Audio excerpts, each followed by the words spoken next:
Hello, my name is Michaelia. Many of you know me. I am the assistant pastor at Celestial Praise.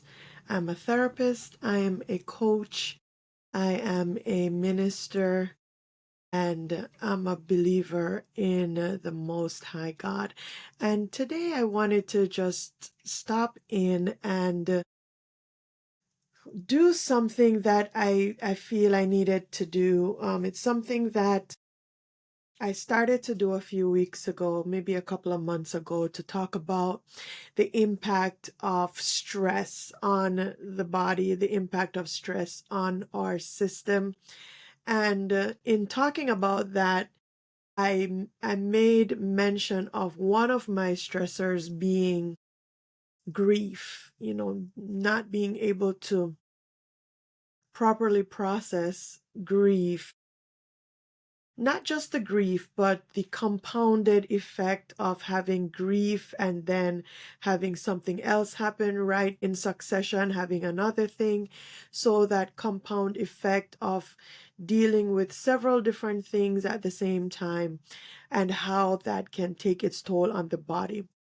And in my community right now, we have been experiencing a season of grief yet again. For some of the persons within our community, this is the first go around. For me, it's not necessarily the first go around.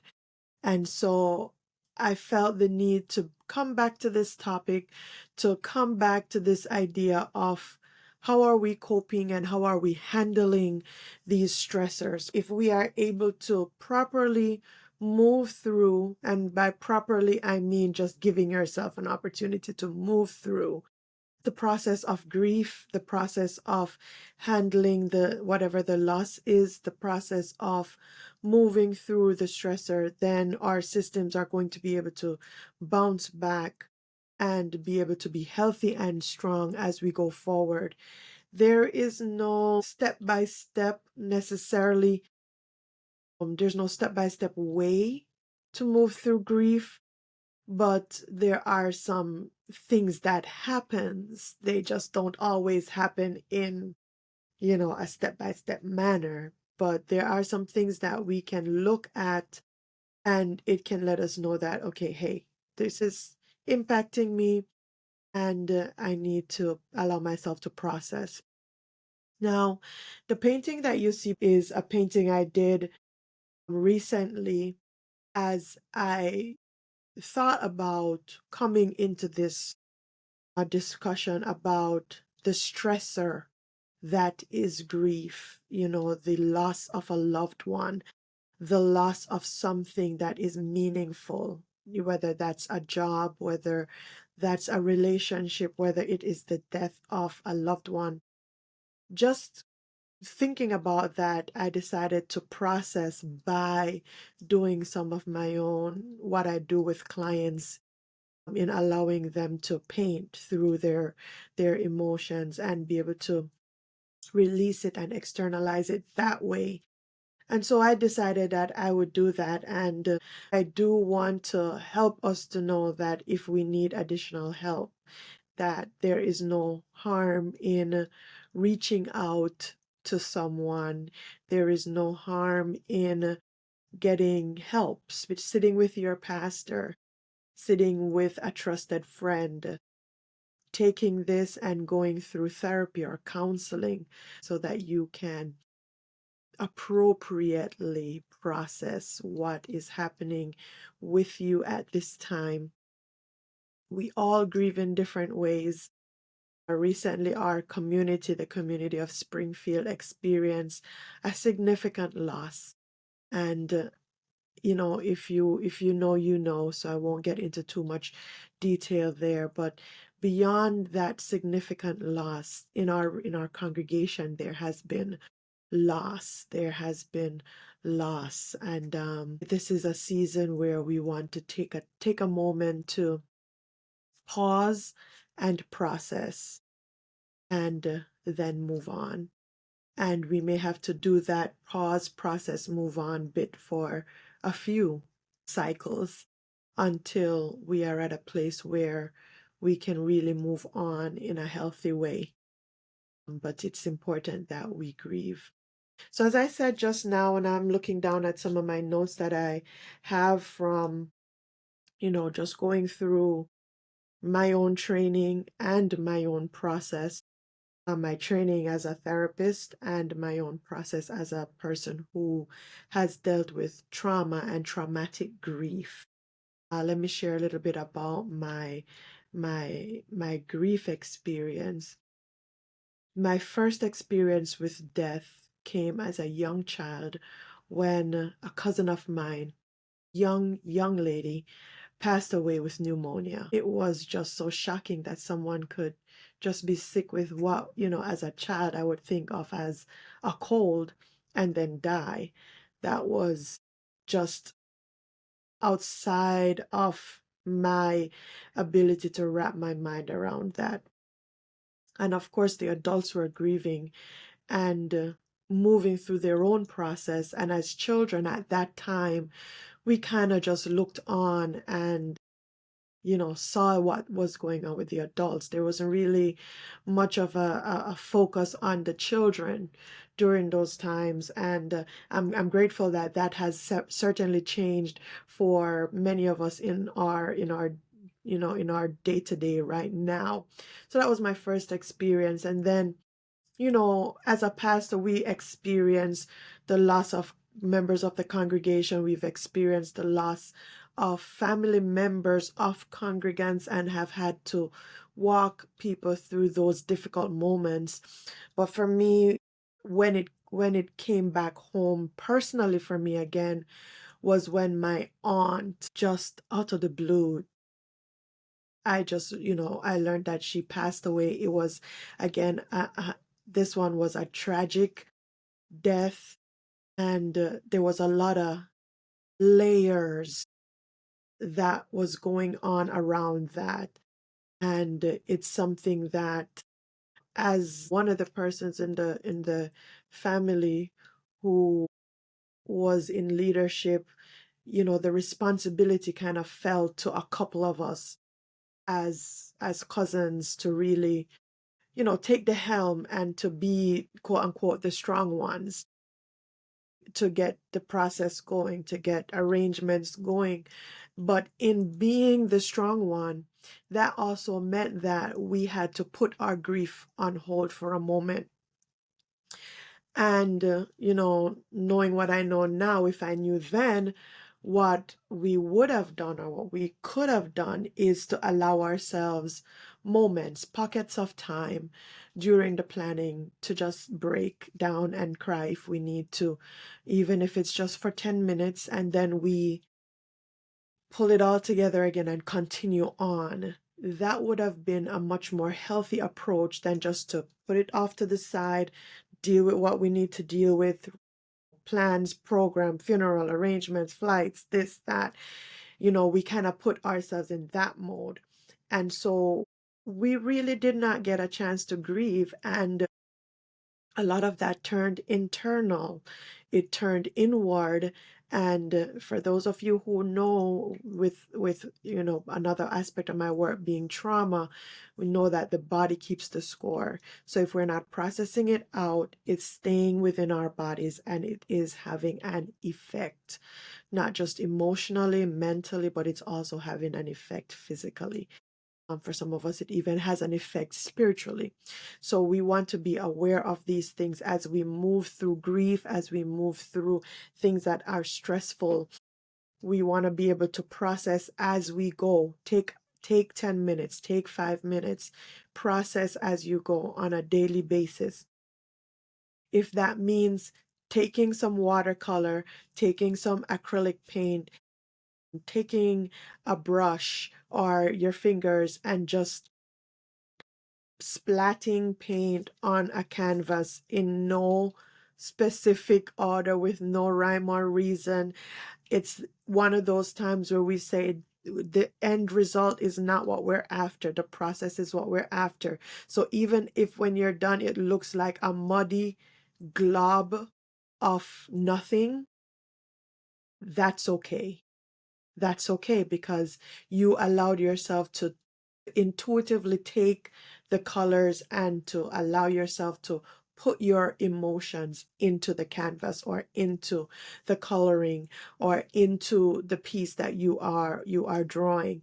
So in those instances, as artists, we say forget the principles, forget the guidelines, forget the form, and all of these things that we learn, the principles of how to put together even an abstract painting. There are principles, but in this setting we say it's not about what it looks like at the end.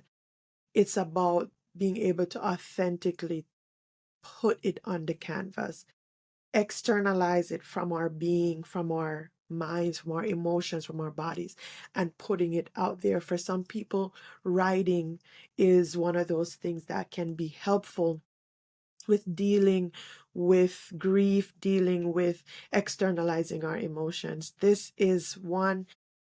Painting, drawing is something that is helpful, because if you're dealing with a trauma or you're dealing with a grief that occurred before you had the words, like in my case, so young that you really didn't have the words to really express and articulate what was happening. And then in successive years, other things have happened and have come on stream that have compounded that.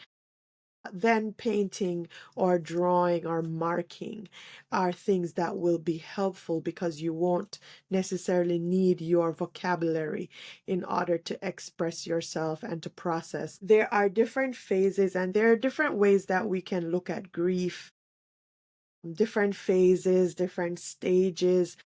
Nothing is Grief is messy. There's no, you go through this, then you go through this, and then you're done.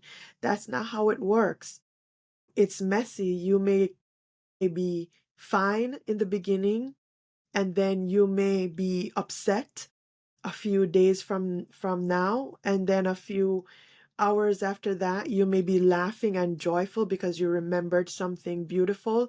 And then a couple days after that, you may be angry. There is no set way that we can say this is how you go through grief. All we can say to you is these are some things that you may see occurring in your life or in the life of your loved one. Moms, you may start to notice some things with your children. You may start to notice some things with your spouse or with your siblings or with yourself. And we are able to now say, yes, that's something to be mindful of. That's something to take note of. And then be able to, from there, determine, okay, I need to get some additional help. I'm doing the things that I can do on my own, but I may need to get counseling, or I may need to get coaching just to help me just figure out, okay, what's my next move? How am I moving on to the next thing that I need to do in a manner that is allowing me the opportunity to grieve in a healthy way and still move through life and be as productive as we can be. So here's one of those things that we can think about when we think about grief as far as phases. We could think of it from the perspective of the initial phase, the middle phase, and then the latter phase. So grief can take on different phases and stages. In this initial stage, for many people, it begins with that significant loss. For many people, there is a strong emotional response, right? It could be anger, it could be the sadness of losing that person. It could be this initial stage, you could see anything from anger to guilt, or even a false guilt of feeling like, man, if only I had done this thing, it would have been prevented. And, being able to recognize that. For some people, it may look like bewilderment, just like not knowing even how to put this into words, just that sense of wandering. Other people may have a physical reactions. They may literally get ill. They may become sick. And, you know, when it's something like that, sometimes it can be very hard to pinpoint that this is the grief talking. And so knowing these things, or if you know someone who may be going through grief, and you can gather this information so that you can be like, hey, I'm noticing that you're not doing well physically.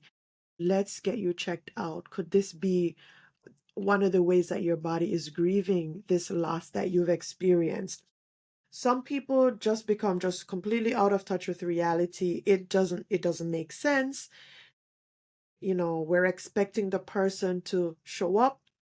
They're gonna come through that door. Nope, this is not really happening. So there's that sense of being out of touch with reality, having that sense of denial that nope, this could not be happening.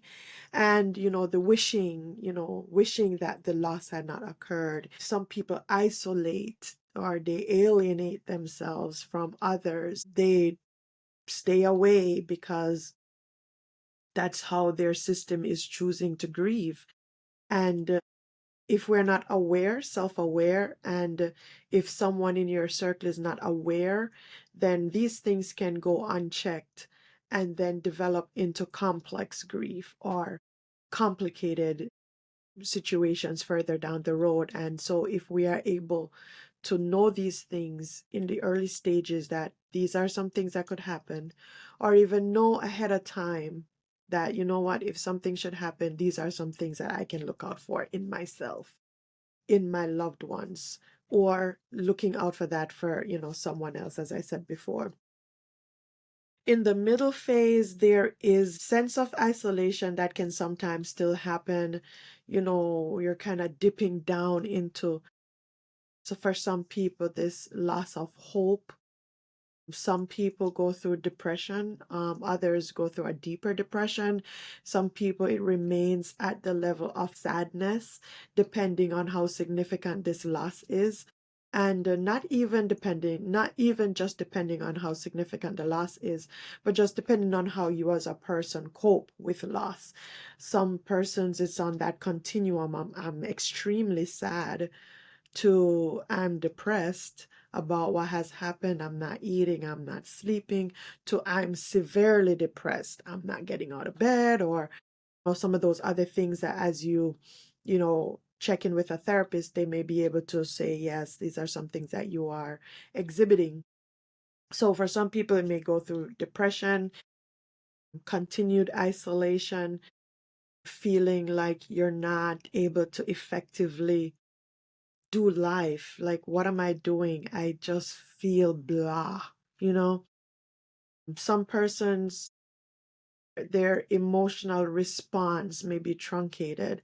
There may be a lack of a response, and it's just their system's way of coping.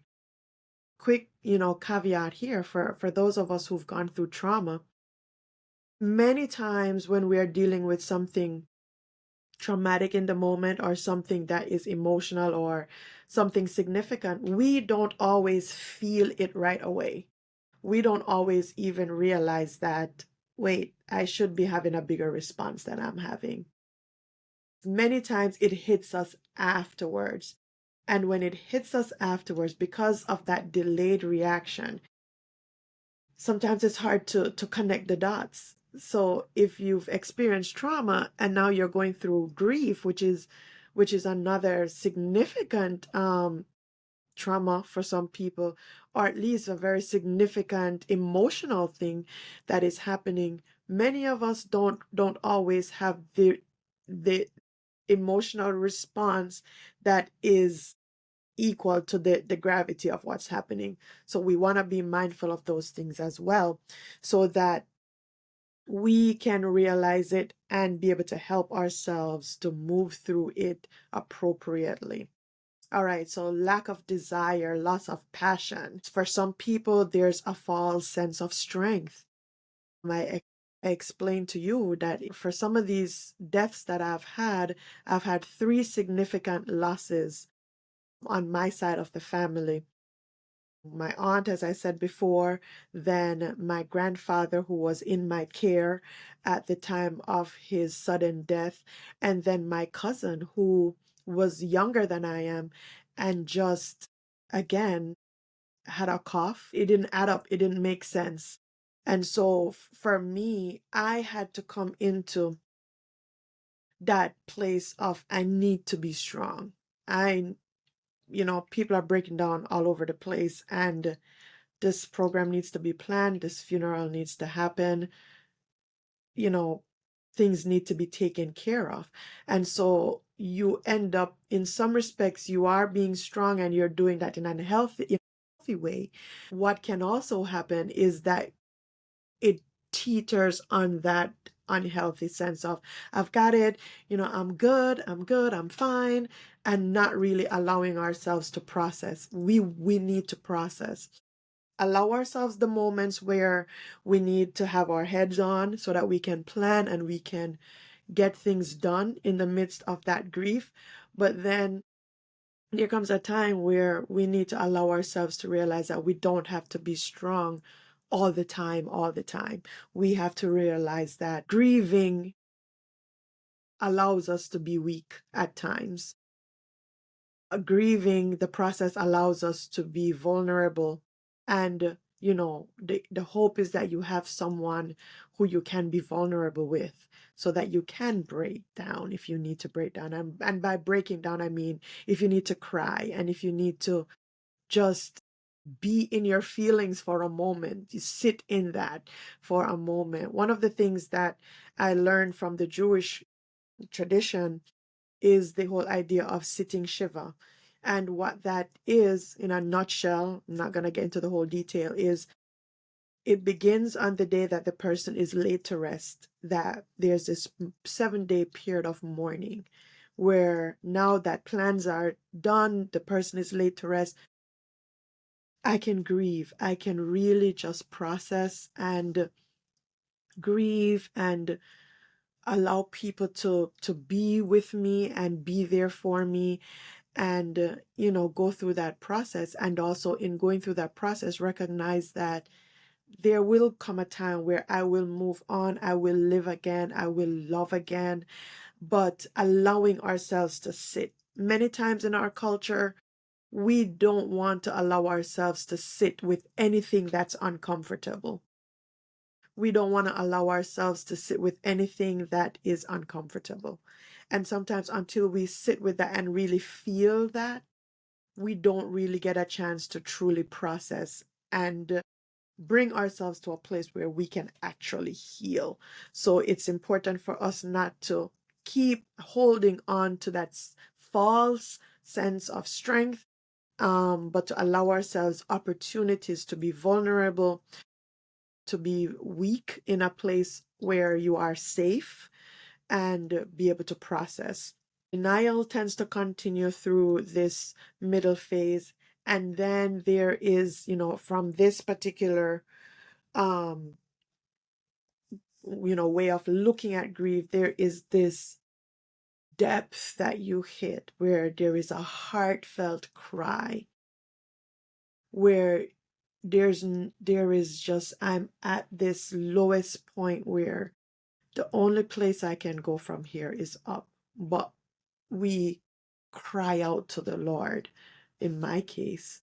Or you just get to this point where you have this really heartfelt cry. And when we get to this place, and again, the timing on this varies. When we get to this place, that's kind of when you can start to find yourself coming up out of that valley. You'll still have the zigzag, the different feelings going on, but you'll start to see a more upward trend. Once you get through this phase, you'll start to get this sense of acceptance. As my niece recently said, this sense of resolve that this has occurred.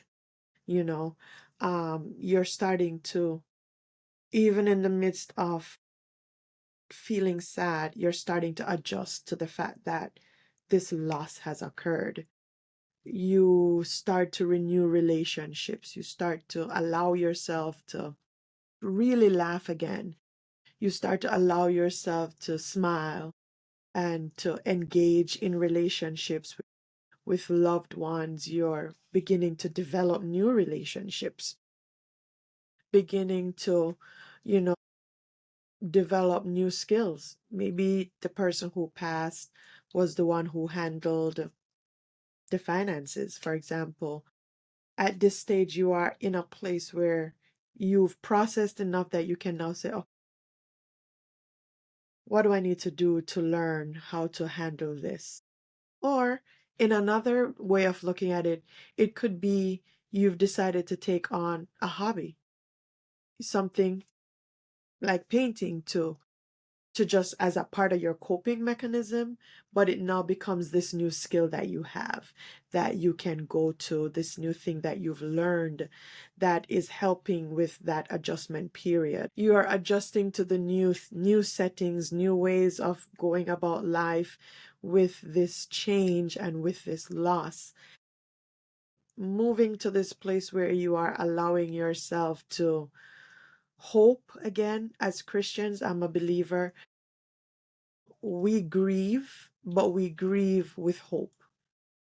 We grieve with a sense of, I know there's purpose and there is a plan behind all of this. God is in this, even though it's hurting like crazy. Our loved ones may have gone on to be with the Lord, and there is a sense of hope that we can grieve with, knowing that at some point in the future, the scripture says, and God shall wipe away every tear. You know, one of my professors, as we went through one of our classes, he would say that the leaves on the trees are leaves that bring healing to the nations. It's a part of the word of God. And so we'll be able to really heal. We'll be able to get to a place where we are not grieving anymore. So there is that sense of hope. And there is that sense of moving forward with life. Life will never be back to normal because something significant has changed. You've lost someone significant, or you've lost a significant relationship or job. So it's not going to be the same, but life can go on. Life can go on even while going through this sense of loss and this sense of grieving. So it's going to be important to just recognize where you are in the process. And then, final stages of just kind of watching ourselves to see, where am I with accepting this? Am I there? Am I fully there? Where am I with just building out and recognizing that it's time to, you know, reestablish reestablish ourselves in life, where we're not staying necessarily in a place of grief. We've grieved, we are grieving, and we are also living. So it's kind of those kind of continuing states of being, but even though you're continuing, you're also moving into a new place as well, of having a new understanding of life, building out these new relationships, and so forth. So these are just some things that is important to look for as you go through grief, look at as you move through difficult situations, stressors. One thing that I will share with you is I am a program that I have coming on stream. I started to talk about it a few months ago, as I alluded to in the beginning, of how to deal with the stress of what we're going through. And that's a program. There's a wait list up for the next go round of it, that you can go add to be added to the wait list if you feel that's something that would be helpful. But one of the things that I'd like to do in that program is walk through what are some of these coping skills, what are some of these things that I can use to de-stress, so that I'm not keeping this inside. I am not holding on to this in my body and in my mind, in my spirit, in my emotions, but what are those ways that I can release it? We know the painting is one, but there are so many ways that we can deal with stress. on the go, deal with, when I have to go back to work and I have to now deal with coworkers who are not sure how to approach us, and that sense of how do I deal with this? What are some things that in those quick moments that we can do?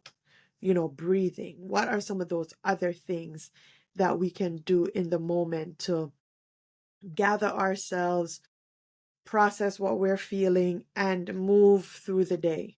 Those are some things that we'll go through in that course. It's called De-Stress in Distress.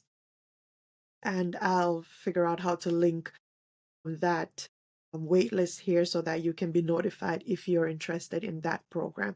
By the way, that's a paid program, just to be upfront with you. But what I want to continue to do in this setting is, there's a book that when I went through the grief experience with my grandfather, that one of our friends who's a pastor, was a leader within the Church of God, he gave this book to me. He recommended this book and he gave me a copy. And if I'm gonna be honest, in that moment, I was not able to pull myself together to read the book. That was where I was in my grief. I wasn't even in a place where I could read the book. And so when I look back at that experience, I realize, we have to offer ourselves grace, that even being, sometimes we don't feel ready to go seek therapy. We don't feel ready to even just read a book as to how to best get through what you're dealing with right now. And that's why for those of you who are out there and you are not directly dealing with something right now, take this information in so that you at least have some things on board, because in that moment you may not be in a place where you can actively do something.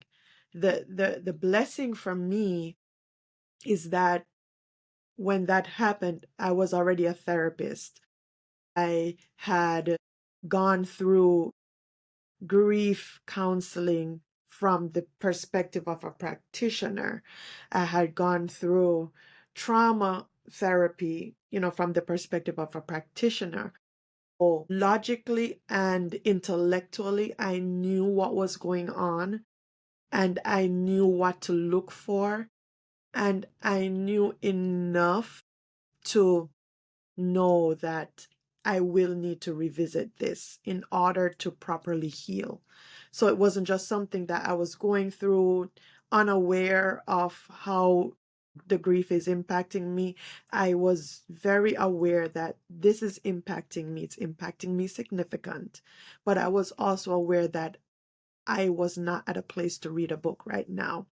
But I'm so grateful I got that book, because I've since been able to read the book, and not just read the book for myself. When my cousin passed afterwards, I was able to go through that book. I was in a place where I could go through that book, glean strength from the book as I was doing the other things that I needed to do, learning and reminding myself that it's okay to process in the moment, but also being able to realize it's okay to be busy and it's okay to stay active. It's okay to do as many things as I normally would as I can. Being able to read that and see what's appropriate and what's not was also helpful. So since then, I've bought the audiobook because I am dyslexic and I love to listen to books. So I mark and highlight the hard copy, but I listen to the audiobook and really take it in that way. And so I'd like to share that book with you, and I'd like to, in the sessions to come or in the segments to come, share little tidbits from that book. And the book is called Good Grief.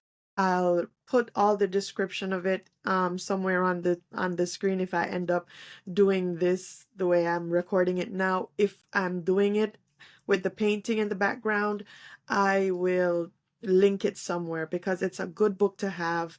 It's a book that has been around for ages and it still continues to be effective. And so it's from this biblical lens, but it is not one of those books that is super spiritual where you're going to be expected to suck it up and not grieve and he's in a better place, so don't cry. I don't subscribe to that. I believe it's important to process all of your emotions, the happy ones, the sad ones, the angry ones, the disappointed ones, the discouraged ones, the depressed ones, the guilty ones, the shameful ones. Process all emotions and all states of being so that we can recognize where we are, be able to process, and then be able to heal and come out on the other side. And this book allows for that to happen in a healthy way. So I'll be sharing that with you for now. I'm going to close this here and, just know that from the place of being a spiritual leader in the community, the deaths that have been occurring, some of them hit me personally. Some of them are not as personal, but it hits home because I am a part of the community. I am a part of a congregation that is experiencing hurt. I am a part of a community that is experiencing hurt. I am a person who has experienced hurt. And this is my way of contributing to the healing process, contributing to the awareness process, and being able to give tools to get people started, but also putting it out there that some of this will require professional help, will require having someone to walk alongside you, having a program that will help you move through, or having a few sessions in therapy to help you get through the brunt of the emotions, and then maybe again later on to work through some of the residual things. So this is why I am putting this out there, so that this is another tool in your toolkit. If it's something that can be helpful, then I am blessed and honored to be able to have the information, have the knowledge, have the experience to be able to share that with you. So this is it for now. I wish you peace. I wish you healing. My prayer for you is that you will move through this process, and that the other things that are piling on top of it, that the Lord God in heaven will help you to navigate this season and know that you are not alone. He is touched with the feelings of our infirmity. He understands what we are going through. Jesus understands what we're going through. And there are people within our community who understand to some degree what you are going through. We may not understand exactly because we are not in your body. We are not in your specific situation, but we've been through enough to be able to be compassionate and empathetic to you, and be willing to share in this journey with you as you go forward. That's it from me for today. God bless you, and I will see you in the next one. Bye-bye.